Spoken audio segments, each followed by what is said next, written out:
Last week, Treyarch and Call of Duty released part 2 of their The Story So Far series, and we got some new information regarding campaign for Black Ops 6, including character bios, story details, new gameplay gimmicks, and more. Let's take a summary of everything we've learned about the campaign so far, and everything we can expect to see in Black Ops 6. Let's do it.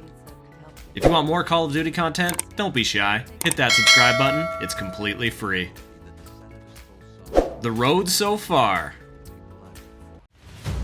The covert world of Black Ops began in 1961, when CIA operatives Frank Woods, Alex Mason, and Jason Hudson set off on a decade-long journey through the darkest corners of the world. That journey culminated in 1968, when they stopped a plot to activate deadly sleeper agents embedded inside the United States. 13 years later, at the height of the Cold War, Mason, Woods, and Hudson joined fellow operative Russel Adler. Together, they hunted down the Soviet spy Perseus, leader of a rogue organization intent on dismantling the West. In 1981, Adler's team prevented Perseus from detonating dozens of neutron bombs placed across Europe. Flash forward to 1986, Mason, Woods, and Hudson learned that South American cartel boss Raul Menendez had moles within the CIA.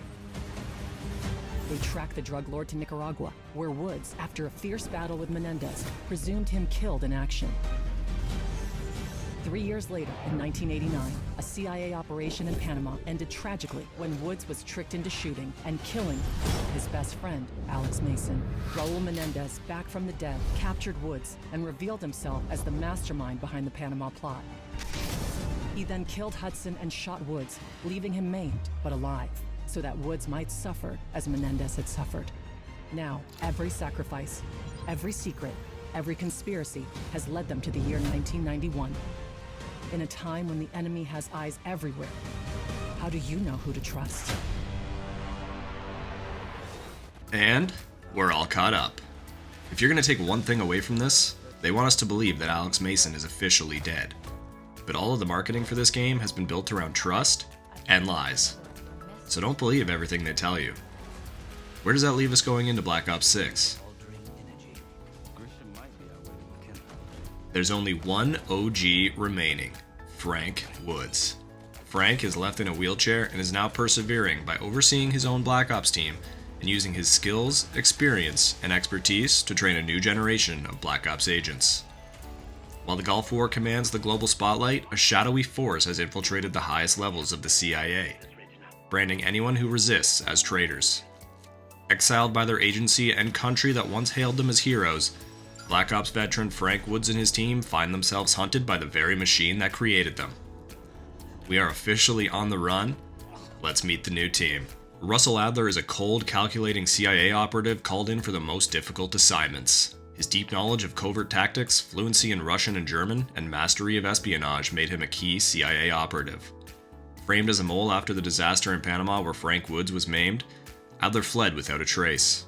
He is now considered a person of interest by the CIA with a capture or kill order in effect. Helen Park is a member of MI6. While at MI6, she collaborated with Adler on a CIA-sponsored project, afterwards joining him on an ad hoc Black Ops team.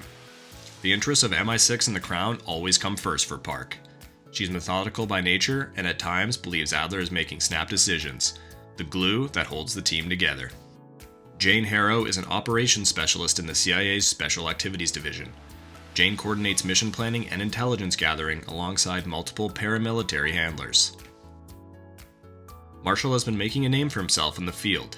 A protege of Frank Woods, he is a methodical leader driven by a strong moral compass, with a single-minded focus on overcoming adversity and a stubborn streak that borders on recklessness. Following compulsory military service, Neuman was recruited and trained by the Stasi.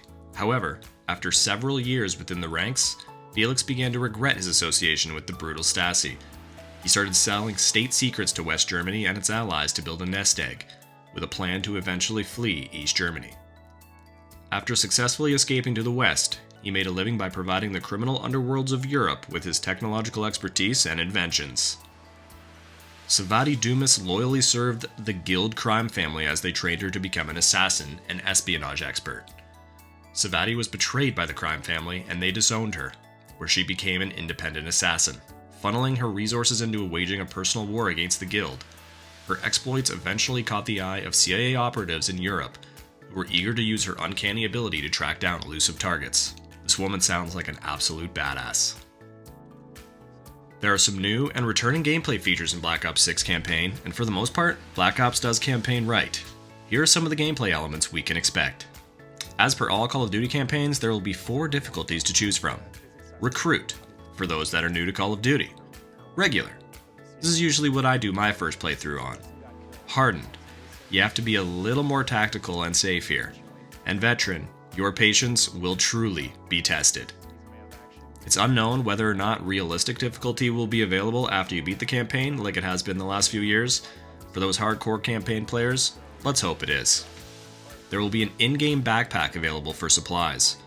Opening the backpack reveals the equipment wheel selection screen where various tools and explosives can be equipped, including the RCXD.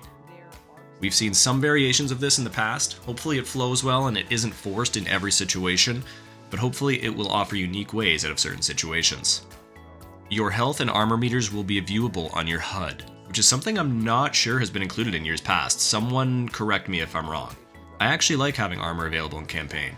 Even though it's a Warzone element, it doesn't feel super out of place in campaign.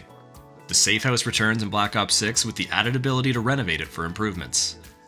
Players will be able to collect cash throughout the campaign to invest in Safehouse upgrades. As the Safehouse evolves, you gain additional customization options to fine-tune your operator for the next mission. I love the Safehouse. I think it's such a cool element to have in campaign to truly make you feel like you're going rogue and are on the run. The evidence board also returns. One of the cooler elements of the Cold War campaign was solving the puzzle within the campaign by collecting evidence throughout the missions. I'm very excited about the evidence board return. Campaign rewards. This year, we'll be given rewards for completing the campaign, which is incredible and something that always should be done. By progressing through the campaign, players will get 5 weapon blueprints, a Marshall operator skin, the hook, line, and sinker finishing move, a slip saw spray, an Adler loading screen, as well as 2 stickers and 2 weapon charms.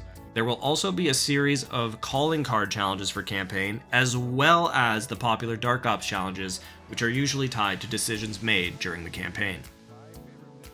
That concludes everything we currently know about the Black Ops 6 campaign and the road so far. I've always loved Call of Duty campaigns, and it's what got me hooked on Call of Duty in the first place.